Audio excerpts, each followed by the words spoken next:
Hello दोस्तों, मैं Rakesh Pujara, compounding wealth advisors founding partner लेके आया हूँ आपके लिए मार्केट आउटलुक। लास्ट 3 हफ्ते से हम मार्केट आउटलुक नहीं डाल रहे थे क्योंकि बैक टू बैक इवेंट्स थे। पैन इंडिया बेसिस पे हम लोग ट्रैवल कर रहे थे। काफ़ी नया नया डेवलपमेंट्स है, आपको अपडेट करते रहेंगे। मार्केट के बारे में बात करें, ये 3 वीक काफ़ी इवेंटफुल रहे। उसमें मार्केट ने थोड़ा करेक्टिव मोड लिया है। 26,200 26,300 के बाद निफ्टी सीधा नीचे आके 25,000 भी एक बार तोड़ दिया था। 26,750 और 800 जो उसका सपोर्ट है, उसके आजू बाजू उसने सपोर्ट लिया और वहाँ से बाउंस बैक किया। अभी यहाँ पर थोड़ा कंसोलिडेट कर रहा है। और न्यूज़ फ्लो में क्या रहा? न्यूज़ फ्लो में सबसे इम्पोर्टेंट न्यूज़ फ्लो था वो ईरान और इजराइल का था। इजराइल ने करीबन 200 या 300 जो भी है मिसाइल दागे इसराइल पे, और इसराइल ने उसका जवाब भी दिया। और जवाब इससे दिया कि पहले तो उन्होंने स्टॉप किया, और अभी वो हिजबुल्ला और वो जो भी लेबनान और बैरूत और वहाँ जो ईरान के प्रॉक्सी माने जाते हैं वहाँ पर उनका युद्ध चालू है। उसके चलते थोड़ा क्रूड में भी थोड़ी तेज़ी आई। क्रूड 77 78 79 तक ऊपर गया। तो क्रूड एक थोड़ा चिंता का विषय है, उसके कारण निफ्टी करेक्ट हुआ। दूसरा एक सिग्निफिकेंट हुआ, जो चाइना ने स्टिमुलस अनाउंस किया है to improve their stock market valuation as well as liquidity. वहाँ डायरेक्ट स्टिमुलस दिया गया। उसका इफेक्ट ये आया कि 3 वीक में चाइना करीबन 30% बढ़ गया, और बाद में 10 12 15% वापस घट भी गया।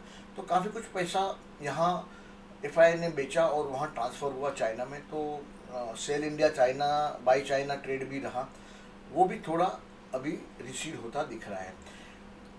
इंडिया में स्मॉल कैप मिड कैप काफ़ी करेक्टिव मोड में रहे, और करेक्शन काफ़ी डीप हुआ। काफ़ी स्मॉल कैप मिड कैप 25-30% गिर गए। जो पीएसयू काफ़ी चले थे, PSU banks and other banks and all that, काफ़ी गिरे।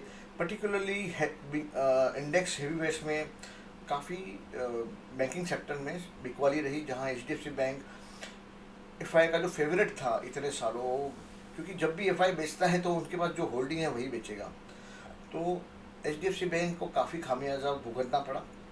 जब भी एफआई बेचते हैं तो सामने डीआई लेते हैं। सामने पॉजिटिव में ये रहा कि एसआईपी का कैश फ्लो बहुत बहुत स्ट्रांग है। और ये अपना जो सितंबर महीना था उसमें भी 24,000 करोड़ का एसआईपी हुआ। लेकिन जैसे डेट मार्केट से काफ़ी आउटफ्लो हुआ, इक्विटी मार्केट में इनफ्लो हुआ, तो net net net mutual fund industry से मार्केट थोड़ा लिक्विडिटी में गया है। और म्यूचुअल फंड इंडस्ट्री काफ़ी लिक्विडिटी पे पहले से ही बैठा हुआ है, तो बाय ऑन डिप्स का मार्केट बन गया है, स्टॉक स्पेसिफिक बन गया है, सेक्टर काफ़ी रोटेट हो रहे हैं, और पैसे बना पाना ऐसे मार्केट में थोड़ा मुश्किल ही होता है। तो ये बाय ऑन डिक्लाइन मार्केट है, अक्यूमुलेशन का मार्केट है, आराम से धीरे धीरे लेने का मार्केट है। जो मोमेंटम बरकरार था वो थोड़ा कहीं ना कहीं डिस्टर्ब हुआ है, और मार्केट थोड़ा करेक्टिव मोड में गया है। तो मुझे लगता है ये दिवाली तक ऐसे ही चलेगा, और दिवाली के बाद वापस मुझे लग रहा है कि अप ट्रेंड रिज्यूम होना चाहिए दिसंबर तक। सो 12-15 दिन और है कि मार्केट ऊपर नीचे जायरेट कर सकता है। कैवियट ये है कि जो ईरान और इसराइल का जो मामला है वो ठंडा पड़ना चाहिए, क्योंकि वहाँ जो अगर मामला गर्माता है तो क्रूड ऑयल 80 भी क्रॉस कर जाएगा, हो सकता है 100 भी टच कर जाए। तो वो केस में थोड़ा इंडिया का ट्रेड खराब हो सकता है। इंडिया का ओवरऑल जो स्टोरी है, जो 25 साल का स्टोरी है, वो अभी भी इंटैक्ट है। कोई भी देखो 25 साल का पीरियड होता है वो स्ट्रेट लाइन में नहीं जाता है, बीच में काफ़ी इवेंट होते हैं, ऊपर होता है नीचे होता है, मार्केट थोड़ा करेक्शन में जाता है, कभी डीप करेक्शन भी होता है। लेकिन जब भी ओवरऑल ट्रेजेक्टरी अप है तो बाय ऑन डिक्लाइंस का स्ट्रैटेजी हमेशा वर्क करता है। तो हमें बाय ऑन डिक्लाइंस का ही स्ट्रैटेजी अपनाना चाहिए। अच्छे अच्छे स्टॉक अक्यूमुलेट करने का टाइम है, बिना डरे भारत में इन्वेस्ट करने का टाइम है, और अपना इक्विटी एलोकेशन या तो बरकरार करें या तो धीरे धीरे बढ़ा देने का टाइम है, ऐसा हमें लगता है। दूसरा एक इम्पोर्टेंट इवेंट ये रहा कि भाई जो ईरान और इजराइल का जो मामला है वो शायद मुझे ऐसा लग रहा है कि कहीं ना कहीं सेटल भी हो जाएगा बाय मीडिएशन। भारत का एक अहम रोल रहा है। यूक्रेन और रशिया का भी बातचीत भारत मीडिएट कर रहा है, और कहीं ना कहीं ईरान ने कॉल किया है कि भाई भारत इसमें इंटरफेयर करे, इसराइल को समझाए, क्योंकि इसराइल और भारत के रिश्ते काफ़ी अच्छे हैं।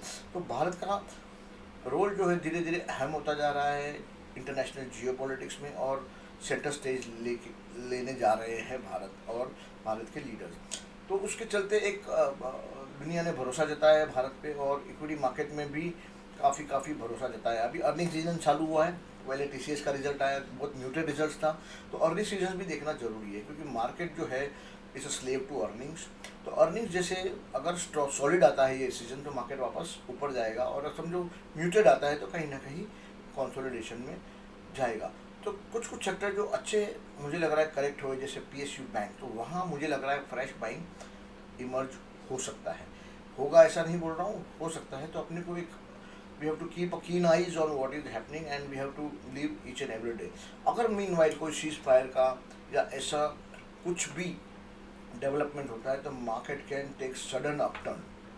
वहाँ पर गोल्ड एंड सिल्वर भी काफ़ी तेज़ी में बरकरार है, क्रूड भी तेज़ी में आया है, और चाइना का स्टिमुलस भी आया है। तो कहीं ना कहीं हो सकता है कि वर्ल्ड मार्केट का जो मंदी की कगार पे खड़ा था वो मंदी से निकल के ऊपर चल पड़े। डाउ जोन्स और एसएनपी और नास्डैक ऑलमोस्ट लाइफ टाइम के आजू बाजू है, इवन ऑल द नॉइज वो मार्केट गिरे नहीं है।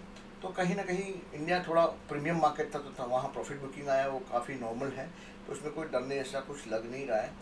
तो ये वीक का अपडेट हम यहाँ पर ही ख़त्म करेंगे, और अगले वीक में हम जब भी डिटेल में चार्ट देखेंगे तभी इसके बारे में डिटेल बात करेंगे। हमें लग रहा है कि ये मुझे लग रहा है कि भाई 24,700 24,800 जो पर्टिकुलर जो जोन है वो सपोर्ट जोन है, अगर वो टूटता है तो थोड़ी चिंता बनेगी।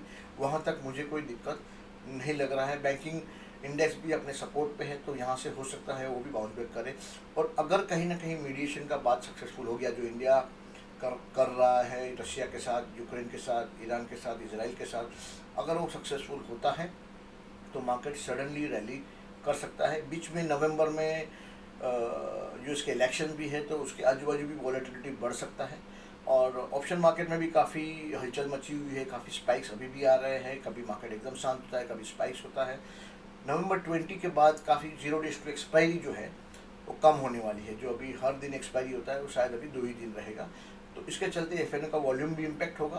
तो ये काफ़ी इंटरेस्टिंग टाइम है, काफ़ी रिजिम चेंजेस है, काफ़ी स्ट्रक्चरल चेंजेस होने वाले हैं, और ऑप्शन ट्रेडर के लिए भी थोड़ा मार्केट अभी चैलेंजिंग होने वाला है। इक्विटी ट्रेडर जो 3-4 साल से काफ़ी अच्छा पैसा बना रहे थे, अभी थोड़ा लास्ट 15 दिन महीने में उनको भी काफ़ी M2M आया है। तो मार्केट एक बहुत ही इंटरेस्टिंग मोड पे खड़ा है, देखते हैं आगे क्या होता है, और हम आपको ऐसे ही गाइड करते रहेंगे। Thank you very much. Rakesh Pujara signing off. Thanks.